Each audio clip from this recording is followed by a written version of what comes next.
Companyju, slovensko podjetje, ki dela namizne igre. Naša primarna igra je Eldfall Chronicles, igra s figurcami. Smo pa tudi pomagali pri moderni reinterpretaciji najstarejše namizne igre Ur the Royal Game, za katero sem jaz pisal večinoma na novo napisanih pravil. Pa bi mogoče kar na hitrco samo malo rekel, da sem jaz samo malo place naredil, malo da rekel par stvari o zgodovini Mezopotamije. To je načeloma ena najstarejših poznanih civilizacij na svetu. Glavne poteze te civilizacije je, da je na ekstremno rodovitnem predelu sveta, ker se je prvič v zgodovini zgodil zelo reden presežek hrane. Spravi, da je manj kot celotna populacija rabila narediti dovolj dela, da so imeli dovolj hrane za preživeti. To je povzročil ene par zelo logičnih posledic. Prvo je, da se je razvila trgovina z sosednjimi področji, sploh zato, ker je sama področje Mezopotamije ekstremno revno v kamnu, lesu in kovini, medtem ko imajo ekstremen presežek hrane. In druga stvar je, da se zorganizira to trgovino in ta presežek hrane, se razvije birokracija. Zato, da se lahko te številke uredi, da se lahko razporeditev hrane naredi na pravilen način in s tem doseže primerno alokacijo ostalih stvari. Z birokracijo se jasno razvije tudi naprej pisava, z pisavo se razvije prosti čas, raznorazni dosežki, kot je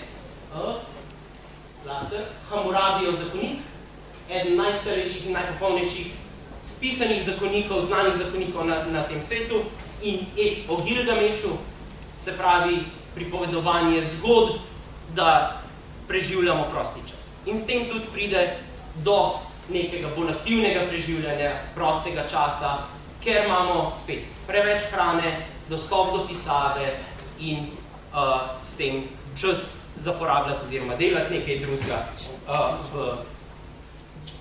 v svojih življenjih.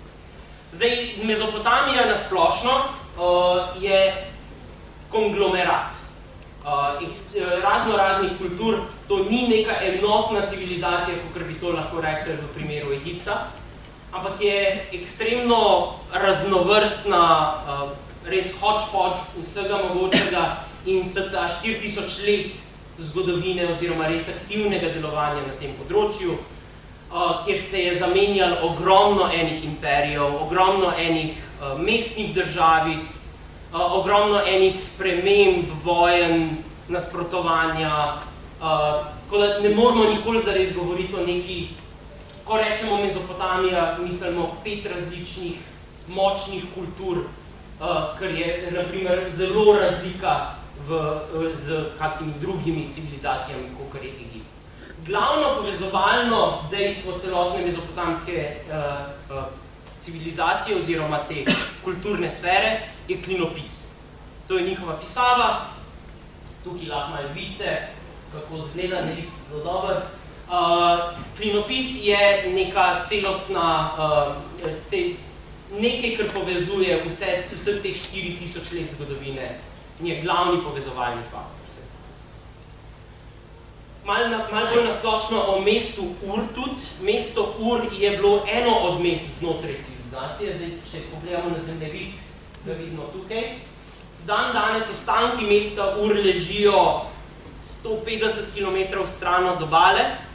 Ko je bilo mesto Ur ustanovljeno, okoli leta 5500 pred našim štetjem, je bilo to obalno mesto.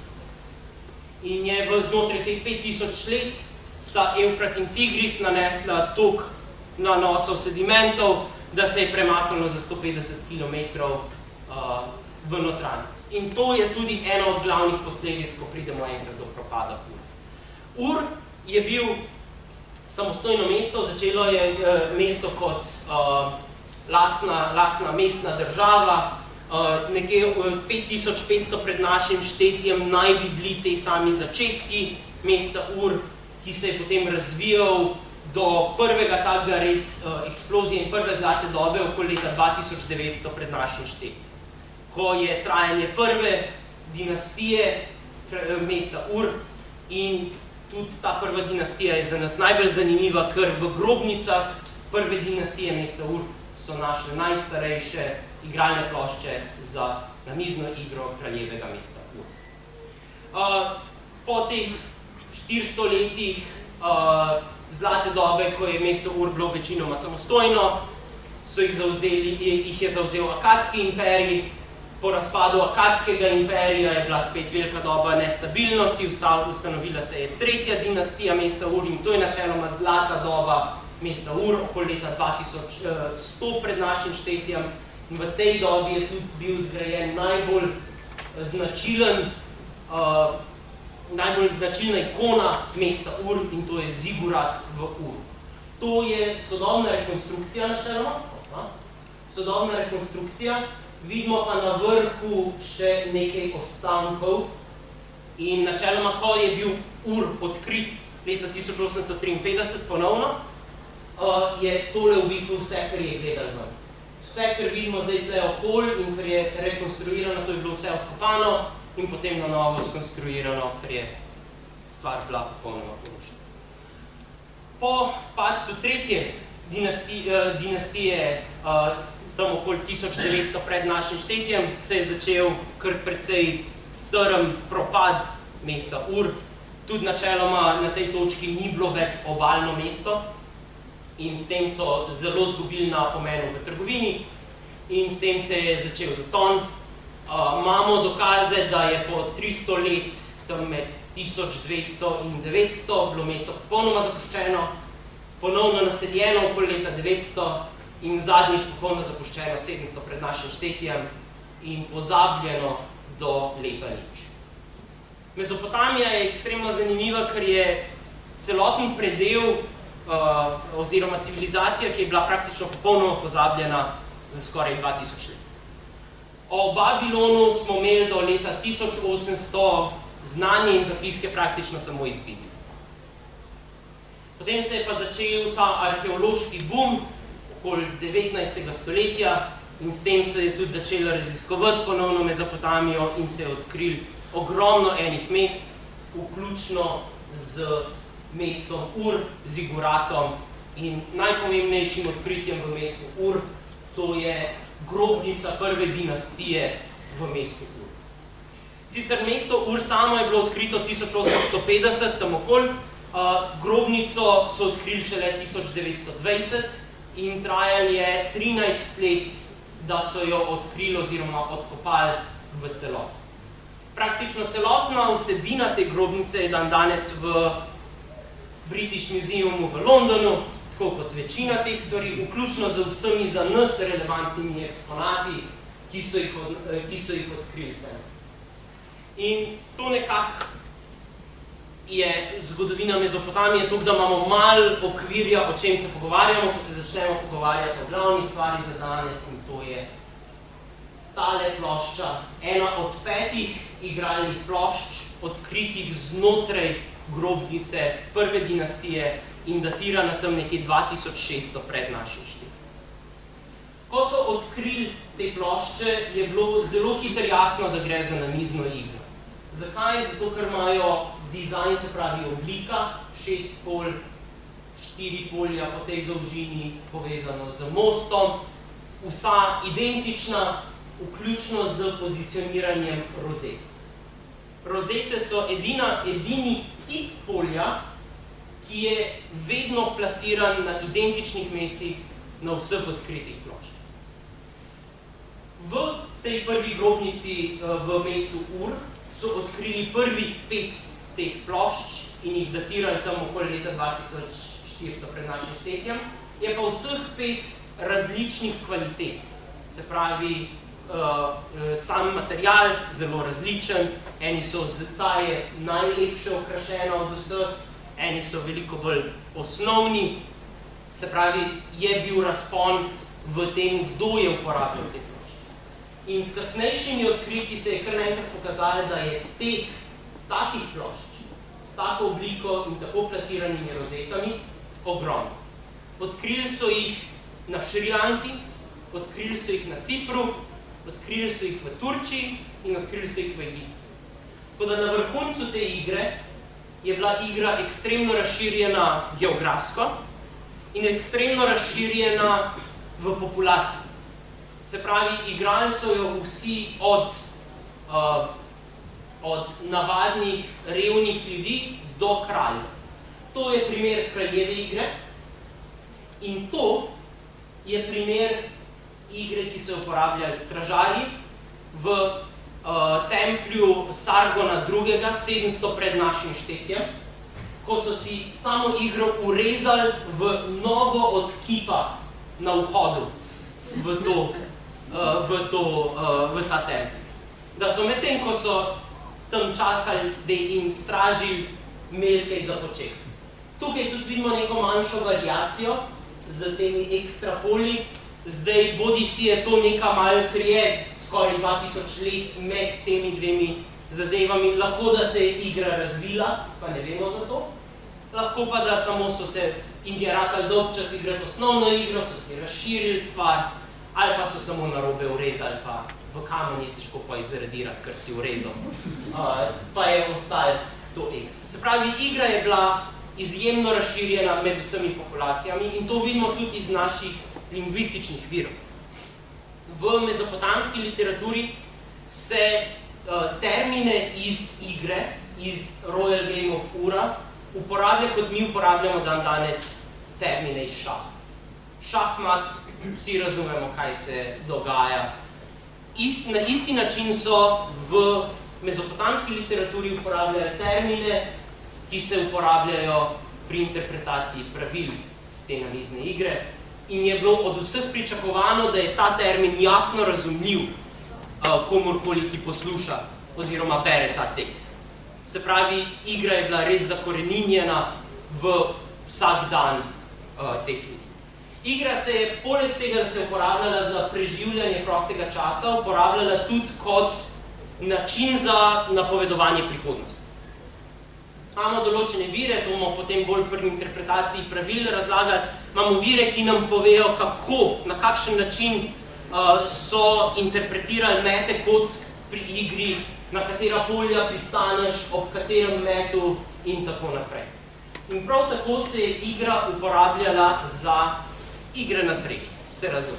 Čim imamo kocke, čim imamo prosti čas, malo več denarja, je kar v človeški naravi, da pride tudi do iger na srečo. In zelo pogosto, poleg osnovnih 7 igralnih žetonov in kock, ki so jih odkrili pogosto pri igrah, so odkrili tudi ekstra posodico z samo dvobarvnimi žetončki. Načeloma s temi žetončki so označevali, koliko so želeli vložiti denarja oziroma koliko stavijo na naslednji met kocke, koliko zgubijo, koliko pridobijo v denarnih vrednostih. Igra je bila zelo popularna od vsaj 2600 pred našim štetjem, ko so datirani te in na tej točki je bila igra že dobro uveljavljena, glede na to, da smo imeli 5 identičnih kopij znotraj ene grobnice, do vsaj 700 našega štetja in še malo kasneje. Najmodernejše interpretacije oziroma edina interpretacija pravil, ki jo imamo, datira na 190 pred našim štetjem. Z letom nič oziroma tam okoli pa igra začenja praktično popolnoma izumirati in izginjati. Zakaj? Nismo čisto sigurni, ali se je igra razvila v backgammon, ali je backgammon izrinil Royal Game of Ur kot njen naravni naslednik. Verjetno je nekaj povezano z popularnostjo backgammona, ker ravno v času, ko ta igra v tem prostoru začenja izumirati, backgammon dobi izjemen porast v svoji popularnosti. Bodisi je backgammon moderna interpretacija tega, bodisi je naslednja evolucija v tehnologiji namiznih iger. Ok, zdaj sicer te plošče imamo že 100 let praktično, ampak prve interpretacije dejanskih pravil, kako se to igra, so se zgodile pa šele leta 1980, ko je Irving Finkel prevedel tole tablico, ki je takrat nabirala prah približno 60 let že v arhivih, seveda British Museuma v Angliji. Ta tablica so zapiski E.T. Marduk Batuja. To je bil nek pisec, deloval je v kraljevih sobah takrat drugega oziroma neobabilonskega imperija, je bil kraljevi pisec in je spisal edina pravila, ki jih imamo, kako naj bi se ta igra igrala. Glavna težava, zakaj je to sedelo 40 let v arhivu, istočasno z ploščami in noben ni tega povezal, je, ker ta plošča nikoli ne omeni plošče, na kateri se igra. Se pravi, ta oblika, ta polja niso v teh pravilih nikoli omenjeni. In Irving Finkel je prvi, ki je dejansko to seštel in probal aplicirati ta navodila na to ploščo. In ugotovil, da do določene mere lahko stvar deluje. To je glavna težava, ki jo imamo z Royal Game of Urom na splošno kot z igro, je, ker nimamo nobenega fiksnega vira navodil, ampak imamo navodila, ki so polna lukenj, ki ne omenjajo plošče, ki govorijo o ovčjem členku in volovjem členku, ki se uporabljata kot kocki, ampak numerične vrednosti niso nikoli podane. Irving Finkel je nekako potem prišel do tega, da ovčji členek naj bi imel 1 do 4 numerične vrednosti, medtem ko volovji členek, ki je po velikosti 2-krat do 3-krat večji kot ovčji členek, se je uporabljal kot bolj ja ali ne kocka, ki je potem informirala 1 do 4 vrednost. Zdaj bodi si, a je to podvojimo, da gremo na 2, 4, 6, 8, ali naredi to 1, 2, 3, 4, 4, 5, 6, 7, 8, pa tako naprej spet. Nič od tega nimamo podanega, vse to so interpretacije. Da uporabimo, kolikor se da navodil na tej strani, da poskušamo narediti neko zaključeno igro. A je kdo že igral na splošno, oziroma probal Irvingovo interpretacijo Royal Game of Ura? Ne? 1, 2. V redu. Načeloma igra deluje izredno podobno kot človek ne jezi se. To je človek ne jezi se za 2 po Finkelovi interpretaciji, kjer imava vsak 7 žetonov in potujeva vsak po svoji strani igralne plošče. Spravi, cilj je, da od tu spravim do zadnje rozete svoje igralne žetončke čim prej. Koliko daleč se premikam z posameznimi žetončki in da lahko dam žetončke na mizo, je odvisno od meta kocke. Na sredinski poti je bojišče, se pravi, se lahko požiramo, kot v človeku ne jezi se, in razni naprimer rozete imajo dodatne efekte, če pristanemo na rozeti in tako. Precej preprosta igra, kjer je preprosto cilj, da se prebijemo čim prej čez polje. To je najbolj sprejeta interpretacija pravil, ki vsebuje največ navodil, ki jih imamo iz same plošče z navodili. Največ stvari je vkomponiranih v to verzijo. Ker pa ni vkomponirano, je celotna hrbtna stran. Hrbtna stran plošče nam pa pripoveduje preprosto o preroških pomenih metov in rezultatov. In tle so stvari spet je interpretacija, da so to preroški pomeni. Stvari so kot, če padeš na rozeto z metom 7, boš postal močan kot lev. Če padeš tja z takim metom, ti bodo natočili dobrega piva. A je to preroški pomen teh besed in kako se to interpretira? Ali so to termini znotraj igre, za katere mi nimamo dovolj konteksta, da bi jih znali evalvirati? Bolj logično oziroma nam bližji zaključek je, da so to preroški termini, ker je igra bila povezana skozi zgodovino z prerokovanjem, ampak lahko imajo to tudi pomene znotraj igre, za katere pač preprosto nam manjka kontekst, kako in kaj. Seveda, ko imamo eno interpretacijo, kako poteka pot, znotraj imamo milijon interpretacij. Najbolj slavna alternativna interpretacija je od Jamesa Masterja, ki je ponudil popolnoma alternativno pot, kako se premika, ki precej podaljša pot v bojišču, oziroma kjer se lahko figure požirajo, ampak načeloma vse zgodovinske interpretacije delujejo kot dirkalna igra. Kot človek ne jezi se, kdo bo prvi svojih 7 žetonov na podlagi metov kocke spravil čez celo. Toliko nekako o zgodovini, a je kako vprašanje o zgodovini, če ne bi se premaknil na našo moderno interpretacijo in kaj smo mi iz tega. Ne? Ok. Tako izgleda pa naš dizajn igralne plošče. Tukaj na vaši desni je preprosto olepšava klasične, najbolj klasične možne plošče, ki smo jo našli, preprosto narejena za to, da lahko igrate originalno igro po Irvingovih pravilih, tudi v tem, kar smo mi napisali. Ohranili smo vse poteze, se pravi pozicijo rozet, ohranili smo dizajne posameznih polij, ki pač nimajo posebnih pomenov, z izjemom spet rozet, ohranili smo 7 igralnih žetonov, ohranili smo 4 stranske igralne kocke, na podlagi katerih se izvajajo premiki znotraj igre. To je čista klasika in na podlagi tega smo potem začeli. To je pa naša moderna reinterpretacija. In tle res mislim reinterpretacija, ko rečem reinterpretacija.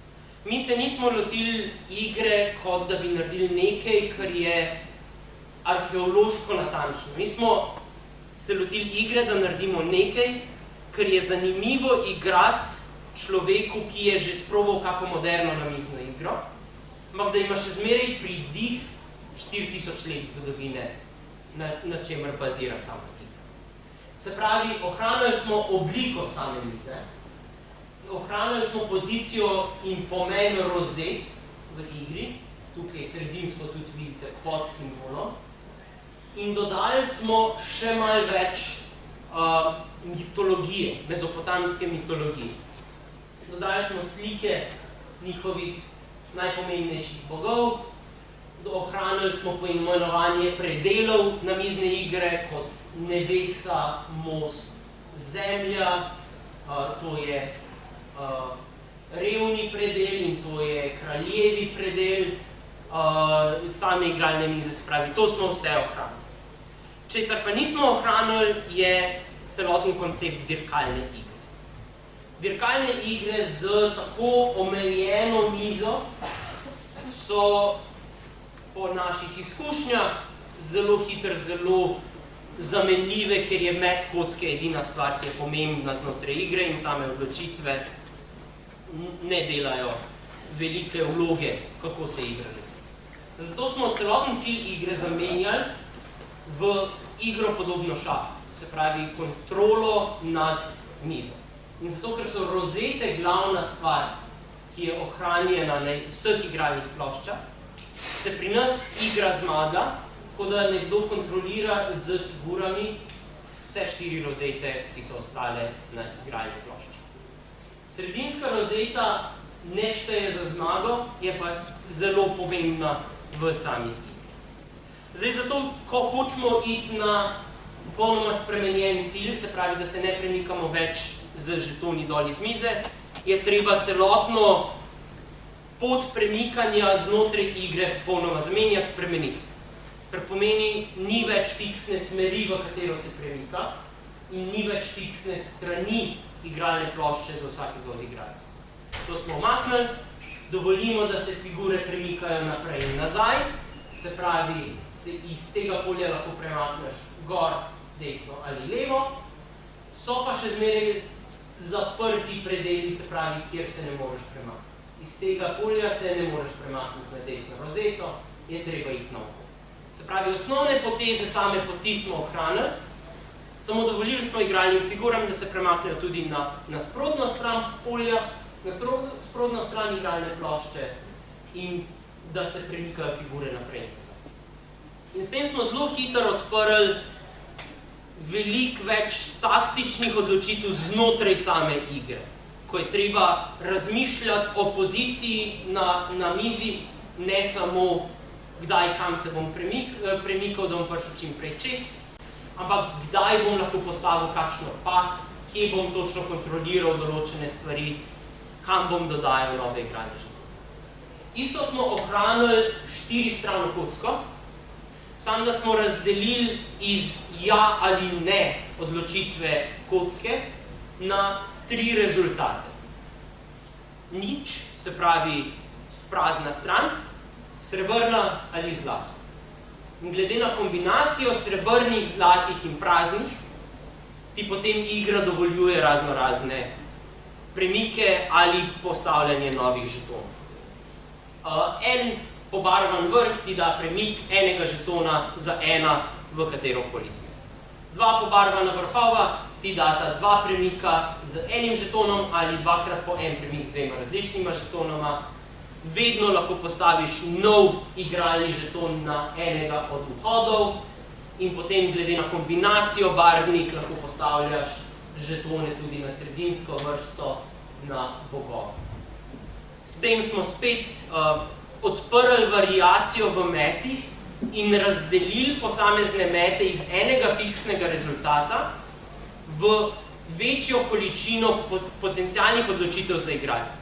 Vsak met kocke, ko pade, ima več kot en možen rezultat za igralca, ki je vrgel ta met. In s tem smo spet dodali globino taktičnega razmišljanja v igro in s tem poglobili igro in razširili koncept igranja na nekaj, kar bi modernemu človeku z znanjem modernih iger predstavljali nekaj večjo količino razmišljanja. Potem so seveda odločitve kot dodatni meti, če prideš na rozeto, kontrola te rozete ti ščiti figure na rozetah, da ti jih ne morejo požreti. Če kontroliraš obe rozeti v nebesih, dobiš bonus, če kontroliraš obe rozeti na zemlji, dobiš bonus. To so potem stvari, ki dodajajo ekstra variacijo in taktične odločitve, da še malo poglobimo samostalno. Spravi, igra se je ohranila na isti mizi, z istimi 7 žetoni in z istim načinom predstavljanja variacij, se pravi metom kocke na začetku vsake poteze igralca.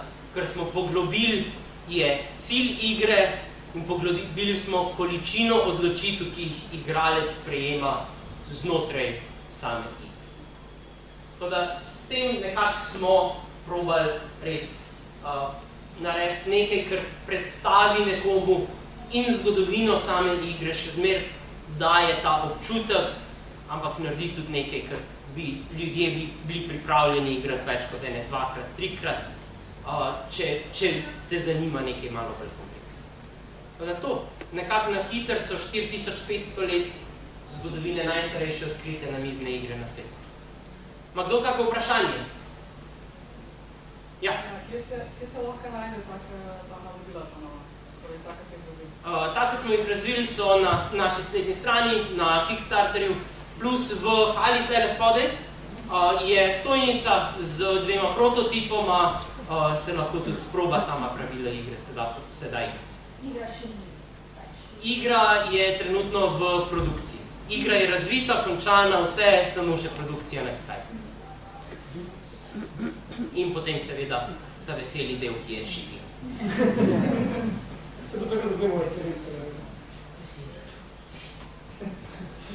Bodo, ne bodo, vsak dan drugo. Ali je več možno, mislim na začetku, ko je bilo rečeno, ko je bilo na zadnji strani tablice, da je preložko, Ja. Bi bilo možno, da so recimo, če 7 bo prideš tam izvedno tako pomočen kot lev, ali pa tudi dobro vino na nito ali tako. A bi bilo možno, da je bilo to kot neka dodatna stvar izven igre? Ja, in igra na srečo in preroško je bilo oboje dodano na igro oziroma razširitev igre. Zdaj, bodisi so samo vedno medkocke interpretirali kot znak bogov in je bilo to splošno sprejeto in je kadarkoli si igral to pomenil. Ali je pa to bilo aplikativno samo, če si igral igro v določenem kontekstu, spravi svečeniki po določenih žrtvovanjih, bla, bla, bla. Nič od tega nimamo. Nič od tega konteksta nimamo na voljo v virih, da bi lahko naredili kakršenkoli ta zaključek. Je pa to absolutno možno, ampak se bolj nagibam k temu, da je verjetno bilo vedno mišljeno kot preroško, poleg tega, da igraš še igro. Vsak posameznik je seveda bolj ali manj temu verjel, ampak na splošno mezopotamska civilizacija v celotnem svojem ustroju, sploh pa v tam 2000 do 1000 pred našim štetjem, je bila izjemno, njihovi bogovi so delovali izjemno močno v vsakdan. Njihovi bogovi, vsaka stvar je bila videna kot vpliv bogov na vsak dan. Tudi, če pogledamo na Hamurabijevem zakoniku, to je, Bog podeljuje Hamurabiju zakone. In v vseh njihovih zakonikih je kot vir te zakonodaje citiran eden od bogov mezopotamskega panteona. Vsa mesta, samo ime mesta Ur pride iz imena boga Lune v mezopotamski kulturi. Se pravi, bogovi so popolnoma prežemali vsak dan mezopotamskih civilizacij skozi celotno ustroj vseh mezopotamskih civilizacij. Zato je verjetno ta preroška interpretacija bila nekaj popolnoma sprejetega ob vsaki igri kot znak, kaj se mi bo zgodil jutri. Pa na koncu kot neka pravila, ki vsi vejo, ja, in tak, da... Tako, ja. Ja, mislim, to je odličen primer tega poljskega vnosa v poljski slovar pod besedo konj, kjer piše, vsi vemo, kaj je konj. To deluje na zelo podoben način, kakor vsi vemo, kaj je konj, čez 12 000 let, ko so konji 8 000 let izumrli. Ne vemo.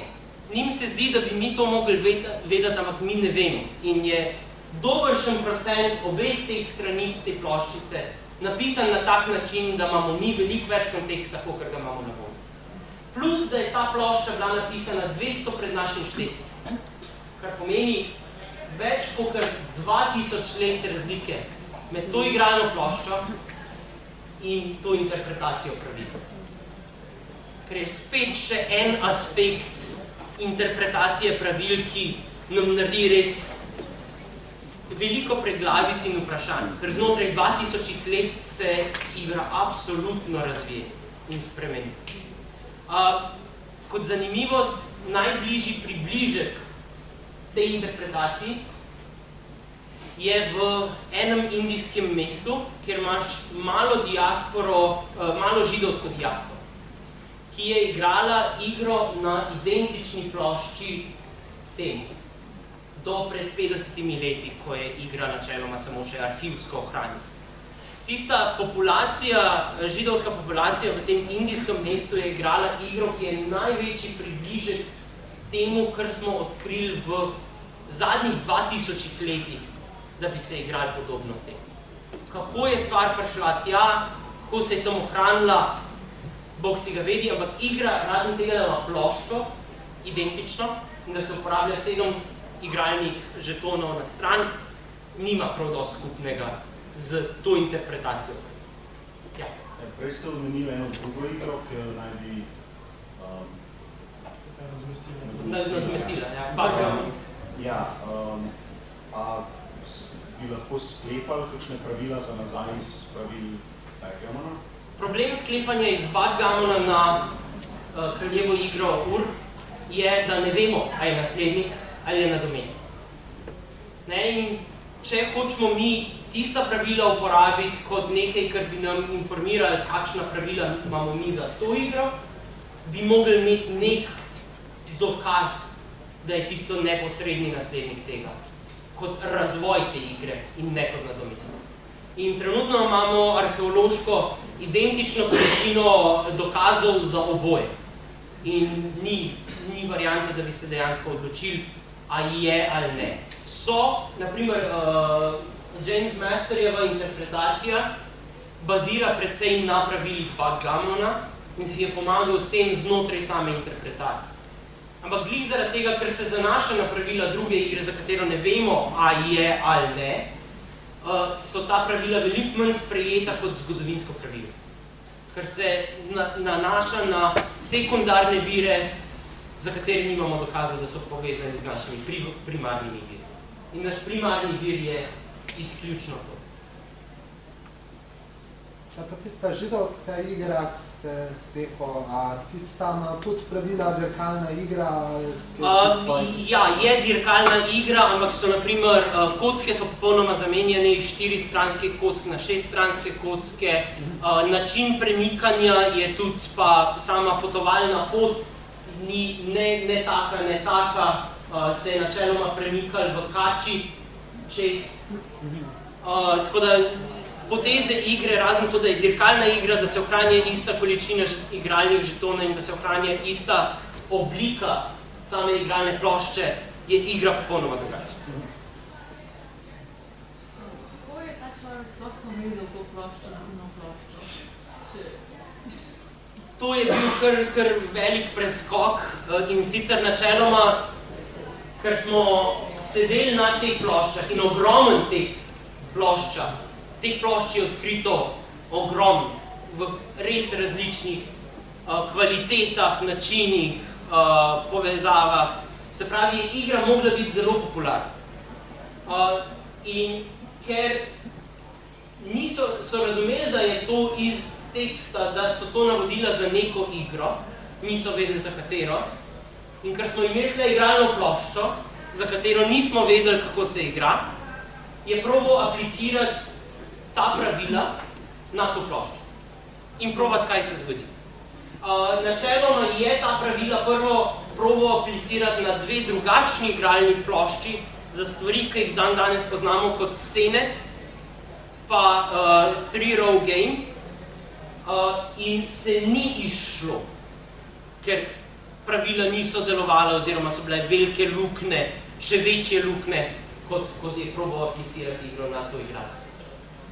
In ko je končno apliciral igro na to igralno ploščo, takrat so se stvari v največji meri povezale v neko kohezivno celoto. Ja. Ja, tam si rekel, da so bili te kovančki najdeni zraven te plošče. A so bile tudi kocke mogoče najdene, ali je to v bistvu čist? Ne, te kocke so bile najdene zraven, ampak v večini primerov je zraven iger so bili najdeni kosti, členkov, ovc in volov. To je tudi ta glavna stvar, ki jo je Finkel poskušal interpretirati, ker očitno smo imeli 2 neenakovredni kocki. Ampak za nobeno od teh neenakovrednih kock, razen to, da sta neenakovredni, nimamo nobene numerične vrednosti. Vemo, da ovčji člen deluje tako, da če ga mečemo po mizi, lahko pade na eno od 4 stranic. Je precej logično, da bo na eno od 4 stranic padel. Isto je z volovjim členkom. Tudi 1 do 4 najbolj verjetnih stranic. Ampak, kaj je to zdaj pomenil 1 do 4? A je to pomenil ja, ne?